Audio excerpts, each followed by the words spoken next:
sudah sampai ke satu titik di mana menurut dia teriak-teriak itu udah bukan caranya lagi, ya udah otomatis itu kan juga dianggap oleh diehard fan-nya dianggap sebagai bisa jadi sebagai kemunduran, dan itu menurut saya pola pikir yang ya sah-sah aja gitu. Maksudnya pendengar punya pola pikir begitu, tapi kalau kita terlalu kemudian overwhelmed dengan kondisi itu, ya akhirnya kita nih ngeband buat siapa sih gitu.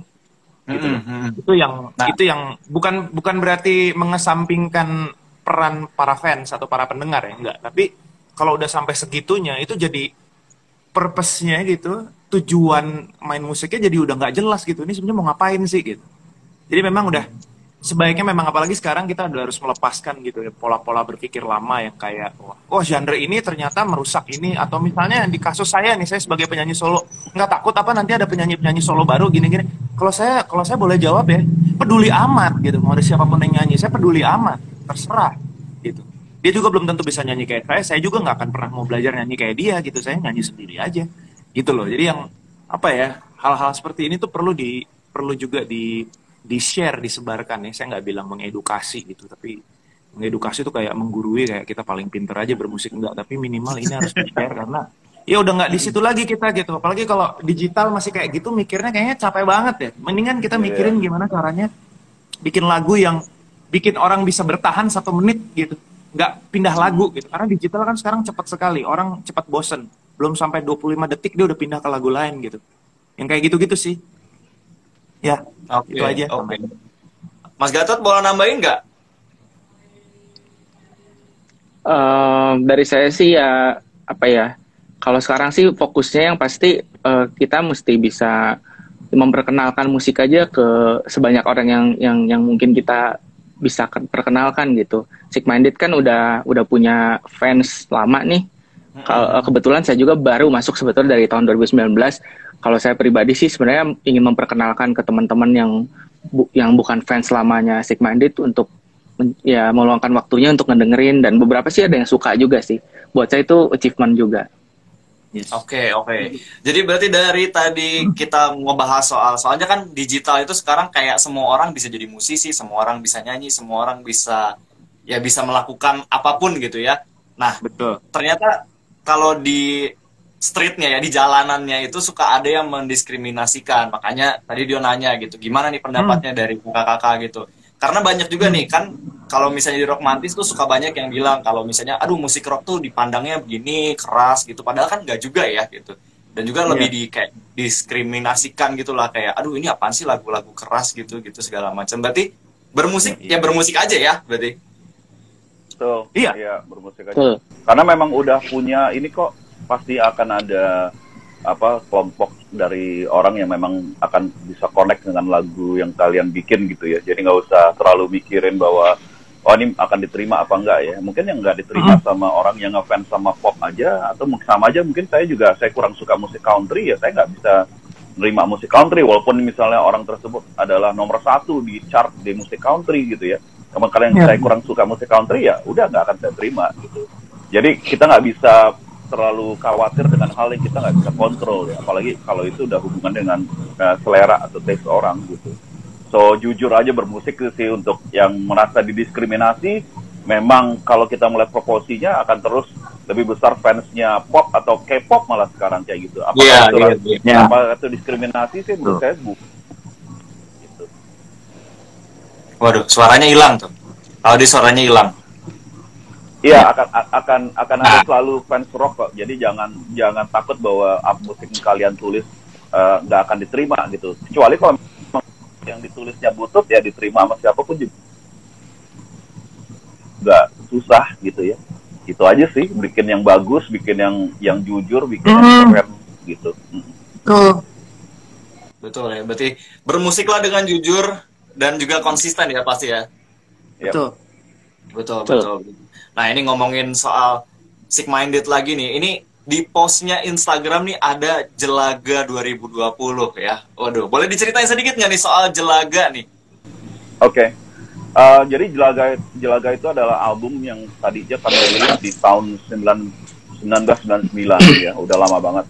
Lalu pada saat kami 2019 ini bergabung menjadi 6 orang, kami rilis satu single baru gitu, lagu baru. Terus kami pikir pada saat pandemi, wah jangan-jangan kita nggak bisa ngapa-ngapain ya, tapi nggak mau masa kita nggak bisa ngapa-ngapain. So kami gali ulang beberapa lagu lamanya Sick Minded.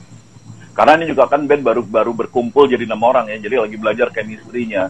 Cara yang paling simple, paling asik gitu untuk merekatkan chemistry adalah kami coba menggali lagu-lagu lama, dan kebetulan Marcel bilang yuk kita arrange yuk lagu Jelaga yang dulu gitu. Lagu Jelaga yang dulu, lagu Trigger Dance di arrangement ulang oleh Marcel.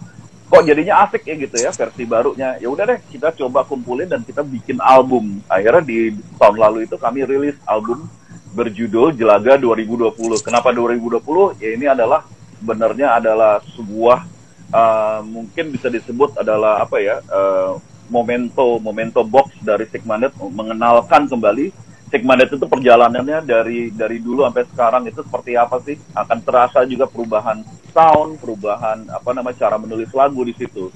So ini adalah memang kami kasih untuk fans yang either yang baru dan juga yang lama gitu, seperti itu. Oke, berarti kayak disegarkan kembali ya Jelaga nih ya? Iya, betul. Ya. Nah ini kalau ngomongin soal prosesnya nih ya, kira-kira prosesnya susah nggak atau makan waktu lama nggak sih? Akhirnya Jelaga bisa diumumkan nih, keluar nih. Gitu. Mungkin dari Marcel? Kalau prosesnya lebih kepada bagaimana menyatukan visi dan misi untuk mentransformasi ataupun merekonstruksi ulang lagu Jelaga, tapi benar-benar dalam keterbatasan. Itu sih sebetulnya kendala-kendalanya yang terasa sekali. Ya, jadi kayak biasanya ya kan kita bisa ngobrol langsung atau kita bisa bertukar pikiran langsung, tapi sekarang karena pandemi jadinya kita mau nggak mau harus menggunakan internet dan juga segala macam perangkat-perangkat elektronik ya untuk bisa tetap berhubungan, tetap melakukan update dan segala macam, bahkan berkirim data untuk mengirimkan hasil-hasil aransemen baru dan sebagainya, data-data isian alat musik dan sebagainya. Lebih ke sana sih, sekaligus juga misalnya kayak kalau panggung-panggung jelas ya, panggung-panggung itu udah otomatis jadi kendala kita juga. Cuman yang terasa sekali ya yang hal-hal yang tadi saya sebutkan. Cuman memang kita Sick Minded memilih untuk tidak mau kalah dengan kondisi ini gitu, dan kita terus mencari cara gimana caranya supaya kita bisa tetap kreatif, berkomunikasi gitu ya, dan terus bisa bikin karya terus. Bahkan dari di akhir tahun 2020 pun kita sudah mempersiapkan beberapa materi untuk melanjutkan. Nanti 2021 Sick Minded harus punya album baru yang isinya adalah benar-benar all the new members. Jadi memang udah kita sudah plan, dan itu dipermudah dengan itu tadi, members ini adalah members yang sudah terbiasa bekerja dengan komitmen keras gitu ya, bekerja di bawah tekanan, karena bisa dibilang 70% personilnya adalah orang-orang kantor gitu. Orang-orang kantor yang budaya kerja yang achievement yang terbiasa dengan deadlines, terbiasa dengan target, terbiasa dengan kerja itu diburu-buru gitu ya, tapi tetap harus menunjukkan hasil yang optimal gitu ya. Itu jadi ya itu sih sebenarnya yang mempermudah gitu. Bahkan secara pribadi saya sempat malah bertanya-tanya gitu sama diri saya sendiri, dan itu pun berdiskusi dengan istri saya sampai ragu gitu, apakah saya mampu bisa bekerja dengan orang-orang ini, karena mereka punya visi yang luar biasa, mereka punya dedikasi yang luar biasa gitu ya, dalam keadaan terjepit sekalipun di dalam pandemi ini mereka tetap bisa eksis dan berkarya gitu. Tapi akhirnya saya sanggupin, saya harus bisa gitu, gimana pun juga. Nah itu sih lebih ke sana sebetulnya kalau berat ya. Tapi kalau yang lain-lain saya rasa lebih ke apa ya, nggak ada sih kayaknya. Kita sih kasarnya gini ya, kasarnya ngayal-ngayal babu pun bisa kejadian kalau di kita gitu. Justru kita sekarang ngayal-ngayal harus hati-hati, karena bisa-bisa kejadian. Nanti mungkin Mas Odi bisa cerita mengenai apa itu yang kita bilang ngayal babu dan kejadian gitu. Nanti bisa cerita. Mas Gatot mau nambahin dulu nggak nih? Iya. Ya mungkin kalau dari Marcel sendiri ya kurang lebih mirip ya. Maksudnya kita sih selain yang dibilang Marcel tadi, di masa pandemi juga kita memanfaatkan nggak cuma dari segi kit band members aja, tapi kita kesempatan untuk kolaborasi juga sama yang lain dengan adanya remix juga dari beberapa lagu Sick Minded yang ada di double album nanti. Gitu aja.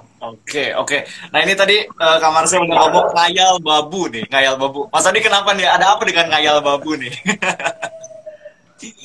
Ya, jadi tahun lalu itu kami itu kayak waktu diwawancara ya untuk ngerilis single waktu itu Peace Within di bulan Februari itu ditanya sama media gitu, apa aja rencana Sick Minded. Terus saya pikir saya memang penggemar video game, lalu saya bilang oh ya kita mau ngerilis, kita mau ikutan di dunia video game gitu, Sick Minded akan terlibat gitu. Itu sebenarnya saya baru rencana aja gitu, cuman ceplos aja. Ternyata kok kejadian gitu. Kebetulan Marcel kenal dengan game developer di Bandung, di Digital Happiness. Lalu kita ngajak ngobrol mereka, Zoom meeting. Terus tiba-tiba, oh ya, apa sih yang bisa kita kerjain samain gitu. Ternyata ada lagu kita yang bisa dipakai oleh si Digital Happiness untuk mempromosikan game Drive Out kedua mereka untuk di trailernya. Loh, itu sekedar nyebut aja tiba-tiba kejadian. Sama juga kami bilang di pertengahan tahun, pingin banget manggung ya, live stream gitu kan, masih pandemi, tapi kita mau manggung live stream yuk, kita persiapin yuk gitu. Cuman karena PSBB lagi, udahlah lupain aja deh gitu kan, agak susah nih nyari venue segala macam. Tahu-tahu dari label kami menawarkan ada platform namanya Showbiz yang mau bikin live stream, jadi kami langsung ditawarin, cuman mungkin nggak jauh dari bulan depannya itu kami udah harus manggung live gitu. Yang kami jadi kelabakan, wah gimana ya kita belum latihan ya udahlah hajar aja gitu kan. Ya itu kayak ngayal babu, hati-hati apa yang disebut sama kami ini mungkin berenam ini chemistry-nya, energinya gila banget gitu, jadi apa yang disebut kejadian, jadi ya udah kita hati-hati dulu ya apa yang kita mauin gitu. Oke. Berarti sekarang ngayal babunya ditahan-tahan dulu dong ya, takut kejadian. Jangan juga sih, nggak usah juga ya. Oh, nggak usah. Kami udah sebut sih di akhir 2021 kami akan ngerilis album baru. Ya itu harus terjadi gitu aja. Oke, berarti ngayal babu yang dikerjakan sepenuh hati dan harus jadi ya. Iya. Iya. Oke. Bentar, ini ada Raka Rokas nih mau nanya nih sama Sick Minded. Kak, mau nanya nih dari Ardi di Bojong Soang. Katanya mau nanya kalau misalnya ngeband gitu, walaupun pasarannya udah nggak laku lagi nih kelihatannya, gimana sih Kak cara biar memulai ngeband biar oke lagi gitu? Kayaknya mungkin ini soal era ya. Tadi sempat kita obrolin ya. Era-era ngeband kan sekarang udah kurang gitu ya. Dari Sick Minded sendiri gimana nih nanggepinnya? Pertama-tama yang silakan. Sorry Pak Odi, lanjut aja dulu.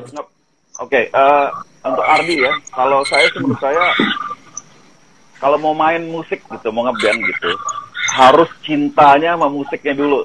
Cintanya sama musiknya deh. Lo harus main band bener-bener apa yang lo suka, emang lo doyan musik gitu. Jadi jangan baru genjrengan pertama udah mikir lagu ini laku nggak ya? Genre musiknya laku nggak ya? Gimana bersaing di Belantika musik Indonesia? Nggak usah mikir kayak gitu deh. Karena kalau mau dibilang laku nggak laku, sekarang kita persepsinya apa? Kalau kita mau ngitung dari penjualan CD atau kaset, memang udah bukan zamannya fisik lagi kan. Kita mau ngitung penjualan dari digital, ya kamu bisa monetize dari berbagai macam platform di digital gitu. So, pinter-pinteran, yang diadu itu bukan musiknya menurut saya, tapi diadu adalah pinter-pinteran dan kerja keras-kerasnya gimana sih cara kalian manfaatin digital platform yang ada gitu. Jadi, jangan pesimis menurut gue sih, karena kalau pesimis ya udah tuh si alat musiknya dijual aja gitu, karena musik itu nggak akan pernah menjadi seperti orang kantoran, jadi nggak akan ada banyak ketidakjelasannya, dan itu harus dinikmatin menurut gua kalau lu cinta dari musik itu sendiri. Oke. Kak Marcel tadi mau apa nih? Yang mau saya tanyain tadi pertanyaannya tuh tentang kalau misalnya sudah tidak laku lagi, maksudnya itu gimana? Boleh diulang lagi nggak pertanyaannya? Ya, jadi kayaknya ya mungkin ini tuh mau ngeband. Nah, tapi takut kan sekarang kan nggak laku kayak nggak laku gitu loh. Sekarang kan ngeband-band kayak kurang gitu. Sekarang semua pop gitu loh. Nah, ini bukan sih, gimana bukan pop-popan sih semuanya. Yang saya dengar malah di Bandung secara spesifik ya, di Bandung malah orang udah mulai lebih pengen jadi YouTuber ketimbang jadi pemain band. Itu yang saya dengar. Jadi bukan masalah musik. Itu yang saya dengar. Anyway, gini. Seperti tadi Mas Odi bilang, memang itu udah paling benar. Jadi memang kita tuh harus berani menentukan dulu, menentukan sikap kita purpose-nya mau ngapain nih kita ngeband gitu loh. Itu ya. Setelah itu nanti selain menguatkan musik, kita juga harus bisa melihat lagi kita punya sisi-sisi apa yang bisa dikembangkan.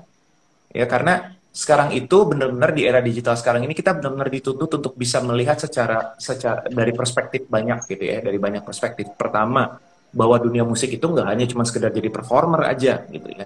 Bisa juga dia jadi composer, bisa jadi songwriter, bisa jadi producer.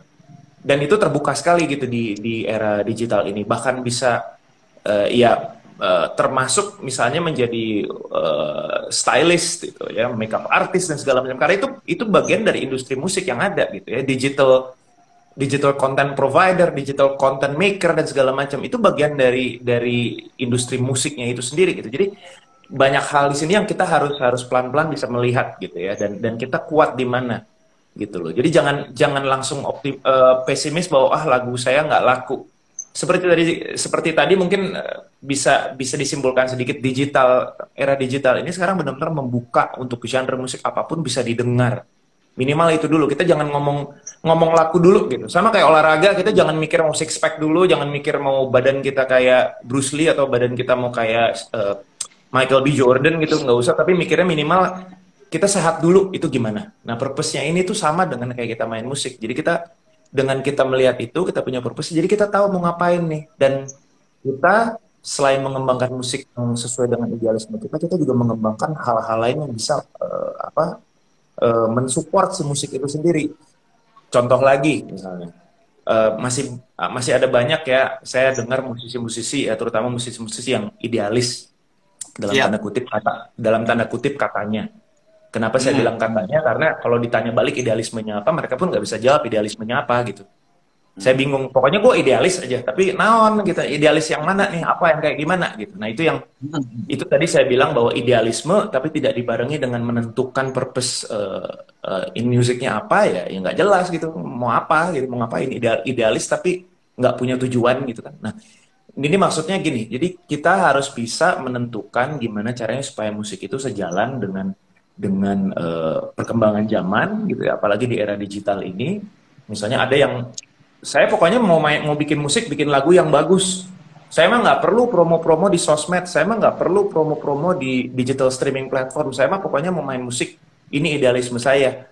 Nah itu menurut saya juga menjadi tidak produktif, jadi kontraproduktif. Karena apa? Sekarang itu digital itu meminta kita untuk kualitas tetap harus ditingkatkan ya, bahkan bagus, karena di digital streaming platform itu punya standar gitu. Orang bisa mendengarkan semua dan orang bisa dengan cepat membandingkan gitu. Begitu misalnya kualitas musik kamu ini, lepas dari lirik atau dari komposisinya, tapi begitu soundnya nggak enak, orang akan malas, orang akan cari sound lain yang lebih enak. Lepas dari lagunya enak, inspiratif atau tidak gitu. Nah ini yang hal-hal seperti ini yang juga kita harus pertimbangkan. Sedangkan di kondisi yang lain gitu, kita bisa lihat ada orang yang ya sorry gitu, maksudnya kita mungkin dengan ketusnya atau dengan nyinyirnya menganggap bahwa ini orang kok nyanyinya gini doang atau main bandnya gini doang, tapi kok yang nonton bisa jutaan ya gitu. Nah itu betul. Iya, tapi kita tidak punya hak untuk menyalahkan itu gitu, karena bisa jadi dia mungkin nyanyinya nggak bagus atau mungkin lagunya biasa aja, tapi